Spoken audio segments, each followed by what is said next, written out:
Welcome back from that break. This is Flourishing Hub. Flourishing Hub is brought to you by Young and Flourishing Foundation.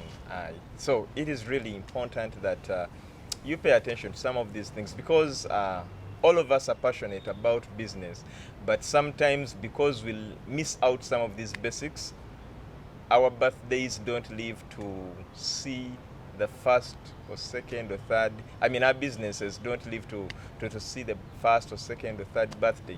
And this is really very, very common, yet unfortunate. So, we are talking about the high-end clients. Now, we have people who always tell us, Nicholas, that while you have these high-end clients, of course, like you talked about the systems they've put in place and the processes.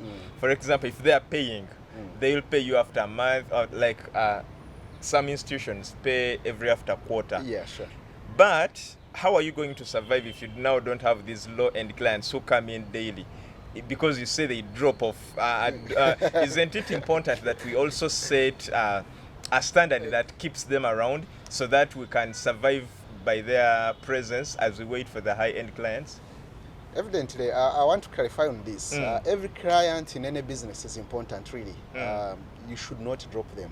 But these clients, I'm saying, the reason you start a business is because you want to survive. Yes. The reason you pick that money from your father, the reason you pick up that money from friends, the reason you take that loan, anything, is because you have made the hard decision and you want a return on investment. Yeah.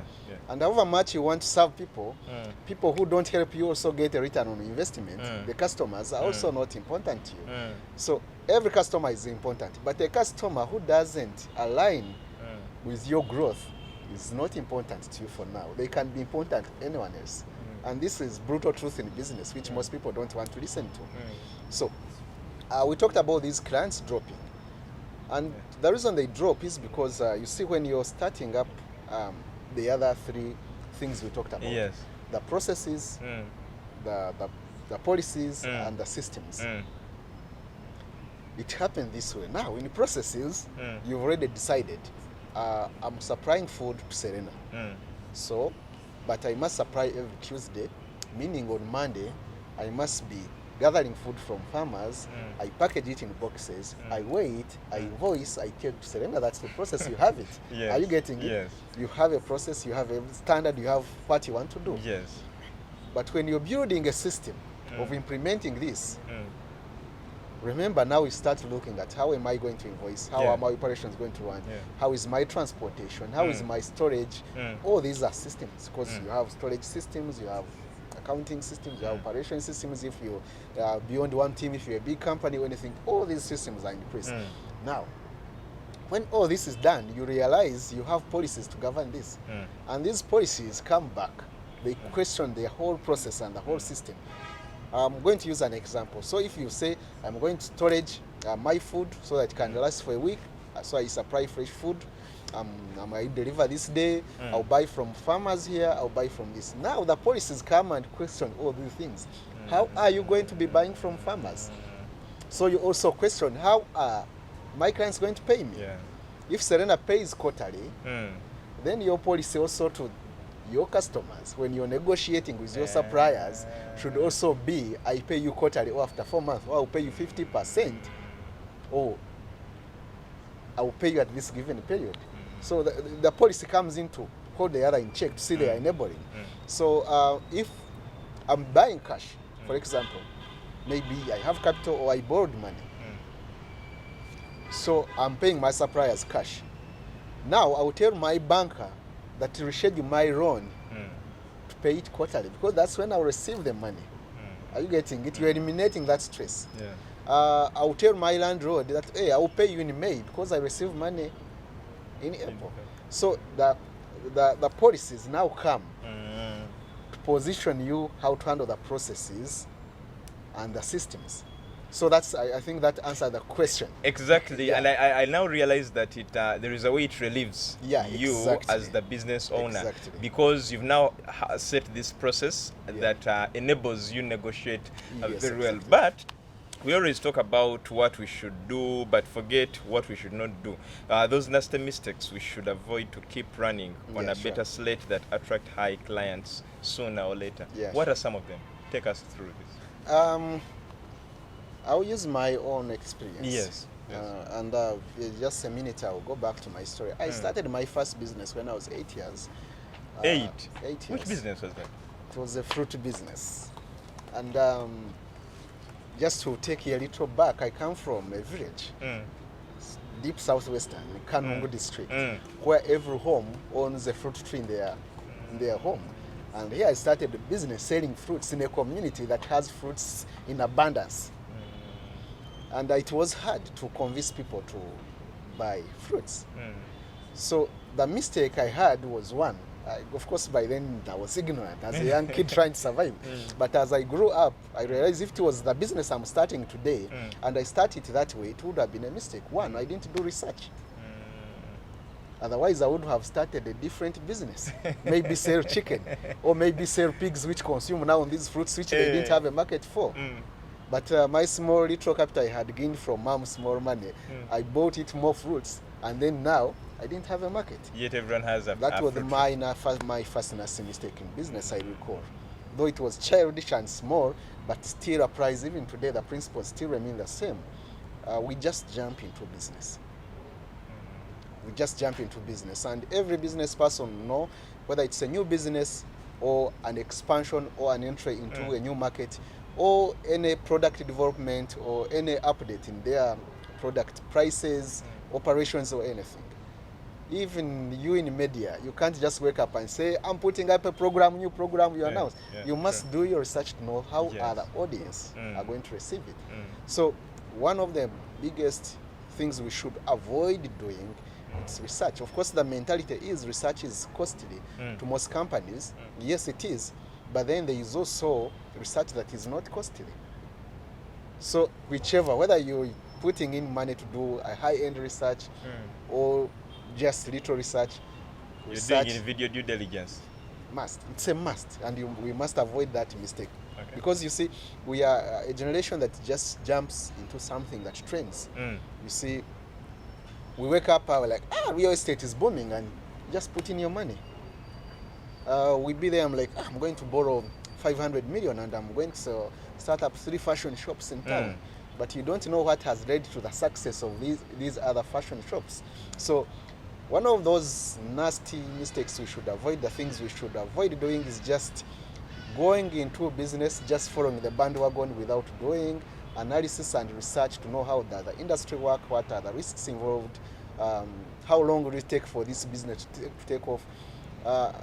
This reminded me of something that is so common with the corporate world. Most people do jobs 5 years, he saves up money, 10 million, 50 million, 20 million, 100 million, and they resign from their jobs and they join business. They didn't do research even actually how business works. And you know, guess what? 3 months down the road, yes, the business is running, but it hasn't generated revenue. They didn't do research to know how long does a business take to generate profit. And someone who was used to a good life, driving, going to work, providing for their family, now they are here whole year without an income. You know, the business doesn't work, but they didn't know that it takes a year to generate income. And what happens? Depression, stress, they end up even running away and losing everything because of one... Is that when we see goodwill coming in now? Exactly. Most of the times. That's when it comes in, because someone is like, he feels like he's carrying a burden he can't carry anymore. Not necessarily it was a burden actually. In a long time it would not have been a burden. But they were not prepared for this because they didn't do research. So I must say that's one of the grievous mistakes we should avoid as an entrepreneurial society if we are to grow. The second option we have to go to, you know, traditionally we used to look at businesses as, I don't know, just like our normal lives, as like something we live with. Just like you have a pet at home and every time you don't determine the mood it will have tomorrow. Of course. But we must avoid this mistake. We must look at business indeed as business. We must look at it differently, not something we just do out of pleasure. Yes, there are businesses that happen out of passion and pleasure and just boom, it happens. But it's not applicable generally. We must look at business in a different way. We must look at business from different from our families, different from our friends.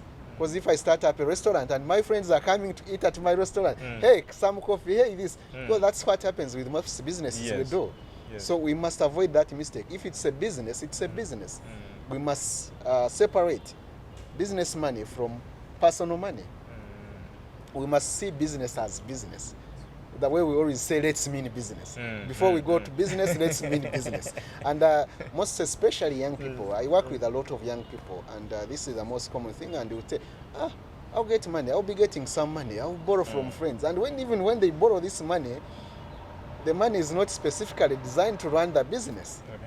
It's totally into personal life. It's into business. So the mistake, the thing we should avoid is to look at the business as just something that happens. It's not something that just grows like plants. We must we must put more effort. We must see it as just like as you give birth to a baby, and you know, now I have the responsibility to ensure I give them the best. I look for the most nutritious food. When they get sick, I treat them. When anything happens, you don't just sit. So the challenge with when we start businesses, a little shortfall happens, clients reduce for 1 month. It's a season. Finances start falling down. We shall thrive because we're a society of hope. God will take us through. Are you getting it? Because we're a society which is running the on just hope. Shall live by faith. And you know, we can't run businesses just on hope. Hope is important, but we can't run businesses just on hope. We must also run business on reality.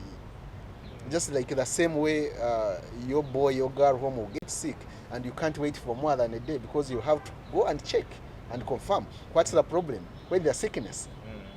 You consult. The same way we should run businesses, and that's one of the nasty mistakes we should also avoid. Maybe the third mistake, something we should not do when we are going to business, something we should completely get away, is just going into business without planning. This comes from what I talked about previously. Yeah. Because you just entered and thought it just works automatically, it doesn't mean it works automatically. Planning. I don't know if you have friends who are in business. I think you've seen a friend who like, man, natandisa kaduka, but along the way, I realize now the money is over, I don't have for stock. But they have already furnished the shop and everything is up. That takes you back. One, they didn't do research, because from research they would have known the requirements of this business. Yes. To take off what do you need. And then two, from what I talked about previously, they took business just as something that will happen. So the mistake we should avoid is also not to budget. If you have 20 million, sit down, budget for it. Will it buy stock? Will it rent? Will it take you for the next 3 months before you get any revenue from the business? So that whole budgeting and planning. Now you see with the big investments, the investors we work with in my line of work, they take almost a year. An investor leaves China because they have their maybe $200,000 they want to invest. They will come to Uganda, do research. They go back. Then they will ask you a business plan. They look through the numbers. Are they enabling? They go back. Now they look at the money they have. They look at the break-even period. And then they would make a decision to invest. Now, to our normal businesses, yes, we can't take that long or do that too much intense research. But also, whether you're writing on a box or in an exercise book, you must be real. I'm starting a salon. So how much capital do I need? 20 million. So, yes, I have the 20 million. Okay, but 20 million is for buying equipment and this. How about rent? Okay, my rent is this amount. Then, how long will it take me to start getting money? For the first 4 months, maybe you don't have clients. How much are you going to be paying these employees? Because you want them there. You must budget and have all these allowances and all these strategies in place. If I don't make money in the first 4 months, what will I do? Maybe I'll take a loan. But remember, if you start the business with a loan, now we not have anywhere to take another loan. And now we just collapse. So we must avoid this mistake of just going into business without planning and budgeting. I think those are key, and they align with everyone who wants to go into business. Yeah. Okay. Then talking about some of those mistakes, what are then the other specific disciplines and values or philosophies in your experience you think could help businesses take off and build sustainably and attract high-end clients for high-end revenue, impact, and growth? Because at the end of the day, I believe every business person is thinking about high-end clients and high-end revenue. Exactly. Yeah. So I'll go back to the entrepreneur. Yeah. Because this is the root of every business. And as an entrepreneur, there are a lot of things. Everyone have their own philosophy of life and what they do, but there are these three things in my line of work, working with both big entrepreneurs, low entrepreneurs, in my businesses, in working with SMEs, in training hundreds of young people across the region. These three things, I look at them as a general philosophy that as an entrepreneur, if you focus on these three things, and in each thing you go back every morning, you question yourself, is anything I'm doing falling under this, under this, under this? Then you will be listening on your chances of being depressed and stressed, and also you'll be listening on the chances of your business and venture that you set up fall down. And I look at them in three ways. One is experiences. So in whichever decision you make, whether it's a family decision as an entrepreneur, whether it's a family decision, whether you're in a business decision, whether it's an associate decision or anything of that sort, experiences. You question yourself, this decision I'm making, what experience is it going to give me, both in short term and long term? Becomes your philosophy. Everything you do before you wake up to raise a concern with a client, experience. Before you raise out the money, experience. If I'm buying these computers, what are the experiences they are going to give us ahead as a business and also in my individual life? Before you set up a process or a system, as we talked, what are the experiences this is going to give you? Because you may set up a policy which is going to give you actually more stress as an entrepreneur. You may set up a policy that even there are many policies. I think you've gone to places where you want 50K and they tell you the manager must sign for it. Yes. Meaning the manager is not there, meaning he's stressed with calls. The key issue is if he had set up a policy of saying we release petty cash every week to the accountant, and then the accountant makes a report weekly how they release this petty cash, that policy would have been enabling. But because they didn't question what are the experiences I'm going to get out of this policy, then it becomes different. So experiences, whether personal, whether in business, anything, you question yourself. Every decision you make, it becomes a philosophy. What are the experiences? This is not actually in business, even in our lives. When you wake up, before you quarrel with that family member, before you go to that relationship, before you do anything, if that's in mind, what experiences am I going to have with this? Becomes your philosophy, and it helps you, it pushes you to seek for clarity in everything you do, so that you lessen on the bad decisions you make. The other thing is about growth. Of course, once you've looked into the experience give you, and the second question automatically comes to you, is this going to help me grow as a business, as an entrepreneur, or it's going to make me shrink? So now you start focusing on whichever I do. If I put this money here, will it help me to grow? If I take this loan, is it going to help me grow or just relieve my emotions? The stress that comes with this decision, is it growth enabling or it's something that's going to take me down? So you start questioning, does this help me grow? Does this help me go somewhere? It becomes also like a philosophy, like your experiences, whichever you do must give you good experiences that lead you to growth. And then of course, once you've focused on these two, you ask yourself, what will be the impact of this? Not all growth leads to impact. Exactly. You can grow to be a crook. You can grow to the wrong side. Not every growth in a business leads to impact, because you can grow. If you look across the city, I don't want to mention names, but one of the booming facilities you ever seen on the hills booming, and that was growth. Man, that's a masterpiece. Putting it up is a masterpiece. You've seen hotels, buildings, they are up. That's growth. The entrepreneur has grown, has made something remarkable. Yes. But at the end, what happens?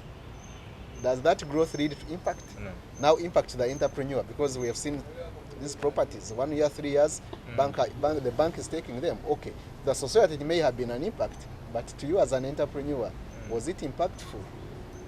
Because you had good experiences, you grew because you put up something remarkable, the business is booming, you built a brand, but did it lead you to have really feel that impact, both to you and to other people? And the impact also comes with revenue, with also the other two things back. The experience is good for you. Did you grow better? We all have started up businesses which separate us with families and other people as well. So you look at the impact. Okay, I'm going to grow. I'm going to be the best entrepreneur. I'm going to be rich. But what's the impact?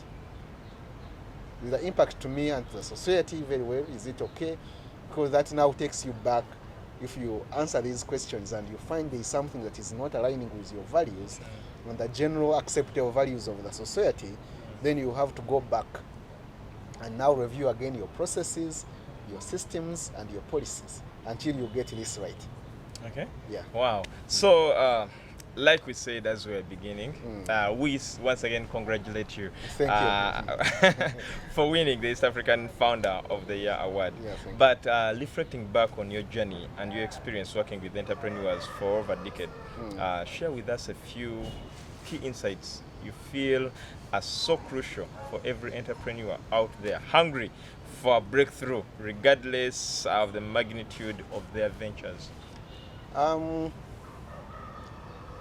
I will not walk away from the biggest issue with our entrepreneurial ecosystem. I think even if we just made it practical and walked out here and asked someone, why are you not doing business? Or why did your business fail? They would tell you one thing: capital. Yeah. Capital. Yeah. Capital. So, and I've had businesses, really, I still have businesses which lack capital.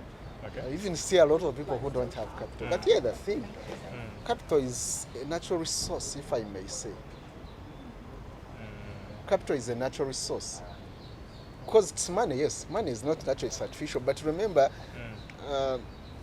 the world have sufficient money to run our standards. The challenge is the distribution. There is no equality in the distribution. Because you want to look for a way how to run that money from where it is to you. And when we are, the challenge is the insight I always have, and a little breakthrough I had when I grew was on looking at way how we transfer this capital, not looking at getting capital. It's a little confusing. Getting capital, you're like, I need capital. Yeah. I need capital. Yeah. So in the end, you confirm that you don't have capital, and then you leave the business. But in the long run, capital is available somehow. However, what we have to focus on is not the need for capital, is creating the systems that attract capital. And this is a very big insight, because if you focus on that, in the long run, sooner or later you attract capital. But if you focus on looking capital, looking for the money, you just walk on the map and then you don't see the whole how capital is attracted. Yes. Well, in less than a minute, kindly sure. give us your closing remarks as we wind up. Of course, first of all, I want to thank you for hosting me, and I want to thank the viewers for dedicating their time, sitting behind that screen, watching over us. To all the people that have been supportive of us and those that supported me in winning the recent award, the customers that we are serving at NBK Premier Solutions, which is a Ugandan consulting firm, to all other people who we've interacted over the years, the SMEs we've worked with, the entrepreneurs we've always trained in our communities, and all the entire community. We thank you for being citizens of impact. We thank you for dreaming high. We thank you for putting the flag of humanity a little high. And I encourage you that keep dreaming, keep praying bold prayers, keep looking forward. Sooner or later, you will catch a break. Wow, thank you so much, Nicholas, and thank you so much to you, our viewer. Wow, it was such an insightful discussion, especially when you said that the focus should not be on looking for capital, but looking for systems that bring the capital. That is very, very important. And to you, as a young person, as a youth out there, so passionate about business, this is really a very strong statement. But of course, we can't go beyond this point. Edwin Austin Mkalas is my name. I've worked with Brinko. And remember, this program is brought to you by Young and Flourishing Foundation. And so, from the entire team, we wish you the best of the rest of your weekend. We meet again next Saturday at exactly 2 p.m.